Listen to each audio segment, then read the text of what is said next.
আমি রাজীব বলছি, Travo podcast. আজকের আমার প্রশ্নটা ছিল, তৃণমূল দলটা কি উঠে যাবে? মমতার দিন কি শেষ?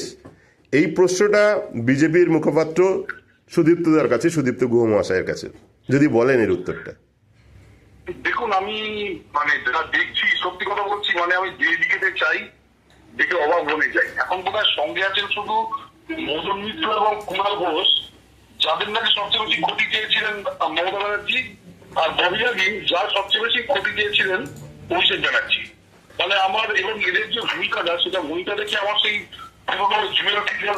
অশোক কুমার কিংবা এই ধুরন্ধর 1-2 এর যে রাকেশ বেদি, এদের কথা মনে করছি। এটা কি সত্যি বন্ধু, নাকি এরা এরকম ধুরন্ধর?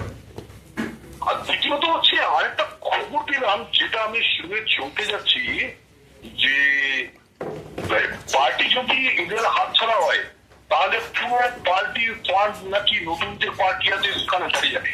তার গত 15 বছর তৃণমূল যে এত টাকা চুরি করলো, চাওয়ারি করলো, সেই টাকাগুলো কি চলে যাচ্ছে সব নতুনদের কাছে, ব্যানার্জি পরিবারের কাছে আর কিছু থাকবে না। এটা কিন্তু সবচেয়ে বড় আশ্চর্যের একটা জিনিস আমার কাছে আসছে। আমরা বিএসএতে আমাদের যখন পরীক্ষা দিয়েছিলাম, আমাদের প্রচুর কেস স্টাডি করতে হতো। এই কেস স্টাডিটা আমরা করিনি, আমাদের হয়তো মাস্টারমশাইরা বুঝতে পারেনি যে এরকম কোনো কেস স্টাডি আসতে পারে। এই কেস স্টাডিটা আমরা করিনি। এইটা আমার বিশেষ করে আইনজীবী বন্ধুদের কাছে আমার জিজ্ঞাসা, যে পার্টিটা যে এই যে ছেড়ে নতুন পার্টি চলে গেল, তাদের পার্টি ফান্ডটা এই নতুনদের কাছে ঋণাবদ্ধতার কাছে চলে যাবে। তাহলে তো এই একটা বাংলা মানুষের কাছে একটা ভয়ঙ্কর পলিটিক জাস্টিস হয়ে যাচ্ছে, যে এত টাকা চুরি টুরি করে শেষ পর্যন্ত এত টাকা চুরি করলো, সব টাকা হাত থেকে বেরিয়ে গেল, রাতারাতি ফুটি হয়ে গেল। আমি এই জিনিসটা কিন্তু একটা বড় বাংলার যে মানুষরা ধোলা দিয়েছে, যাদের উপর ডাকাতি হয়েছে, গুন্ডামি হয়েছে, তাদের উপর একটা বড় রকম একটা জাস্টিস হচ্ছে, এটা আমি মনে করি আর কি। কত প্রতিনিধি এত বড় একটা ঘটনা ঘটবে, এটা আপনি যাই বলেন, বিয়ন্ড এক্সপেকটেশন। আমরা বলতাম মুখে যে দলটা উঠে যাবে, এত তাড়াতাড়ি উঠে যাবে, আর এরকম দিল্লিও হয়ে যাবে, এটা ভাবতে পারে। সুদীপ্তবাবু, আমাদের প্রাক্তন মুখ্যমন্ত্রী ধর্নায় বসেছেন এবং ধর্না থেকে একটা গুরুতর অভিযোগ করেছেন। পার্শ্ববর্তী একটি দেশের হাদি নামে এক নেতার মৃত্যু হয়েছে বা খুন হয়েছিলেন, সে সম্বন্ধে একটা চাঞ্চল্য মন্তব্য করেছেন প্রাক্তন মুখ্যমন্ত্রী। এ বিষয়ে যদি কিছু বলেন। দেখুন, এটা অ্যাবসলিউটলি দেশদ্রোহিতার একটা উদাহরণ। আমি বলি, একসময় হিলারি ক্লিন্টন সারা ভারতবর্ষে কোথাও না এসে কেন পশ্চিমবঙ্গে এসেছিলেন, কয়েকদিন আগে আমেরিকার যে বর্তমান যে বিদেশ সচিব সেন, যিনি নাকি এখন হিলারি ক্লিন্টনের জায়গায় আছেন, তিনি কেন এসেছিলেন, এই নিয়ে কিন্তু বহু মানুষ প্রশ্ন তুলেছে। তারা কেন মিশনারি অফ চ্যারিটিতে গেলেন, সেখানকার লোকেরা ওনার বাড়িতে গেল। এবং আপনারা তো জানেনই, জিহাদিরা বাংলাদেশিরা বারবার বলেছে যে আমাদের তো তারপর উনি কতটা আমাদের দেশের এবং কতটা দেশ বিরোধী, এটা কিন্তু প্রমাণ। এবং একসময় আমাদের আমি বলছি, আজকের দিনে উনি ভারতবর্ষের কাছে একটা থ্রেট, এই কথাটা উনি বললেন, এবং উনি কতটা ইনকম্পিটেন্ট ওই পোস্টে বসার জন্য, এটা প্রমাণ। কারণ একটা মন্ত্রমুক্তি থাকে তো, যে আমরা বলবো না, যদি সত্যি হয়েও থাকে তবুও উনি বলতে পারেন না।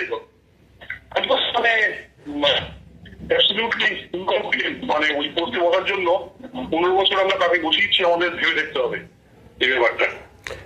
আপনি বললেন মমতা ব্যানার্জি সম্বন্ধে বললেন, এবং তার ভাইপো অভিষেক ব্যানার্জি, যিনি নাকি জাল সই করেছেন এবং তিনি কোর্টেও গেছেন, তার সম্বন্ধে যদি বলেন, এই যে জাল সাইন করলো এবং তার দুর্নীতি, এবং এক সময় তিনি দাবাং রূপে ছিলেন, ফলতায় তিনি গিয়ে দাঁড়িয়ে বলেছিলেন যে আমাদের স্বরাষ্ট্রমন্ত্রী এই অমিত শাহকে উল্টে ঝুলিয়ে মারবেন। তো তার আজকে এই অবস্থা, তিনি জাল সাইন করেছেন এবং হাইকোর্টে গিয়ে দ্বারস্থ হয়েছেন, তার সম্বন্ধে যদি কিছু বলেন। আমি একটাই বলছি, যে প্রচার সম্মুখের পাকাটা বলে না, প্রশাসন প্রচুর দুর্নীতি করেছে, খুন করছে, ইনস্ট্রাকশন দিয়েছে মানুষকে খুন করো, খুন করেছে বলছি। কারণ গত বছর গতবার ভোটের পর 2রা মে থেকে 5ম মে যা খুন হয়েছে, সব ওদের ইনস্ট্রাকশনে হয়েছে, তোমার পিজি ইনস্ট্রাকশনে হয়েছে।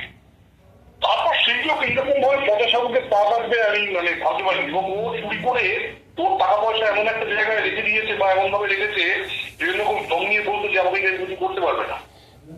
এটা বলতে পারেন টাকা মানে কথা সম্মুখে পা বেড়েছে এবং জেল যাওয়া তো বেশি দেয়, তো জেলে যেতেই হবে, মানে এই একটা ক্ষেত্রে জেলে যেতে হবে আর বেশিকে জেলে যেতে হবে ওই কেসে, আপনার ওই যে ছিনতাই কেসে, পাইপ ছিনতাই কেসে, হাইজ্যাকের পাইপ ছিনতাই কেসে, মানে এগুলো তো মানে প্রচার সম্মুখে পা কাটা।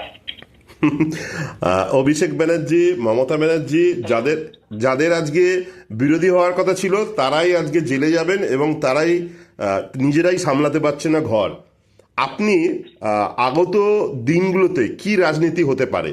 ভারতীয় জনতা পার্টি এখন এসছেন এবং সংখ্যাগরিষ্ঠ হয়েছেন, মন্ত্রিসভাও গঠন হয়েছে। আপনার সামনের যে রাজনীতি কি হতে পারে, আপনার বিশ্লেষণ? আপনি আজকে লিখে দিন, আপনি 8 বছর পর মিলিয়ে নেবেন। 8 বছর পর পশ্চিমবঙ্গ মহারাষ্ট্রের সমান একটা অর্থনীতি পৌঁছাবে।